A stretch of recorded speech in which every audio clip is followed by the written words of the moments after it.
Hi everyone, my name is Claudia Serrano Johnson and I am a bilingual speech language pathologist. I am the founder and the owner of Laleo Bilingual Therapy, and I serve two roles. As I said already, I'm a bilingual speech language pathologist, but I'm also a bilingual mom. So in my company, in my business, I strive to be helpful to those two populations, speech language pathologists and parents of children who may need services, but also moms who are hoping and trying to raise their children bilingually. So one of the questions I often get is, how can I encourage my 5-year-old, my 7-year-old, my 9-year-old to use the minority language? Or how can I foster the minority language and expose my child to the majority language, either through school or play dates, or just exposure in the culture, without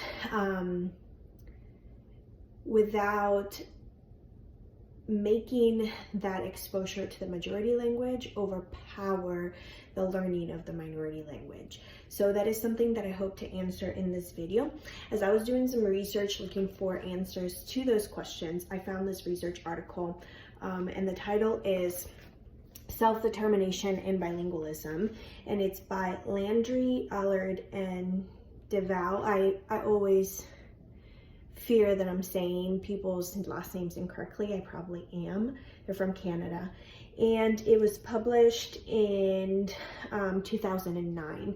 And so it talks about how self-determination, meaning a child's or a person's initiative and internal drive, can help them develop and maintain bilingualism, particularly in the minority language. So before we get started, let me just say that my hope is to answer the following question, and let me read it so I don't mess it up. How can we develop and maintain strong competencies in the minority language while simultaneously developing strong competencies in the dominant language? Because I feel like a lot of us bilingual parents were raised in a monolingual background, and now we're trying to raise our children in a bilingual background with our native language and the majority language of the culture or the society we live in. So for me, for example, I'm trying to raise my child speaking Spanish fluently, because that's my native language, in a culture, I live in the US, in a culture where the majority language is English. So that's my situation.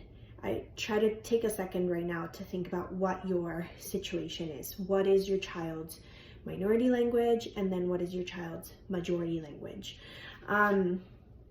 So a lot of us grew up and we are sequential bilinguals. That means that we learned one language first and then we became bilingual by learning a second language. However, a lot of our children are growing up as simultaneous bilinguals. That means that they are learning two languages at the same time, English and Spanish, or English and Arabic, or English and Mandarin, whatever it is. So they're learning two languages at the same time, and inevitably those two languages are going to influence each other, interact with each other, and our hope is that one won't overpower the other, right? So before we get started, before we dive in, let me just go over a few terms that we'll be using today, just to make sure everyone's on the same page. So additive bilingualism is, additive means to add, right? To, it's plus, right? So it means that a child learns a second language without it being a detriment to their knowledge of their first language, especially when that first language is the minority language. Subtractive bilingualism is subtraction, is reduction, is less, is taking away. So that means when a child learns a second language and it does have a detrimental impact, or it has attrition on the child's first language, especially when that first language is the minority language.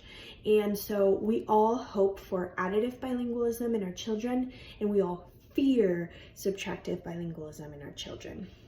The other term that is going to come up a lot is ethno-linguistic vitality, and we will call it EV eventually, but ethno-linguistic vitality is a term that has to do with the perception that a society has about the energy and status of a language.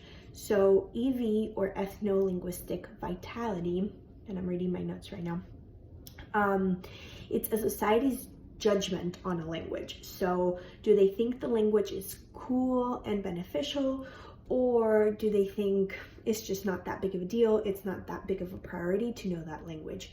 So a language can have high EV, high ethno-linguistic vitality, like English in the US has high EV.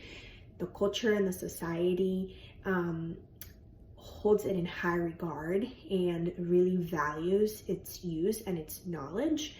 And then a language can have low EV, and low EV is kind of like a minority language in the US, like Spanish.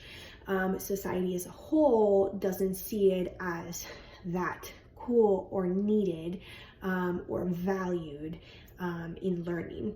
However, for example, so I'm from Colombia. So in Colombia, Spanish has a high EV, right? High ethno-linguistic vitality. Everyone speaks Spanish. Everyone communicates in Spanish. You need to know Spanish to get around. But English also has a high EV. So learning English in Colombia is going to be a little bit easier than learning a minority language in the US. Why? Because in Colombia, knowing English is seen as cool, seen as advantageous. I can't say that word. Advantageous. It's seen as something that will benefit you as a person. So it has high EV. So those are some terms that we will be using quite a bit as we discuss this topic. I'm gonna go ahead and pause right now, and eventually I will put these clips together. And I'm hoping that this is not too long. It's already 7 minutes long.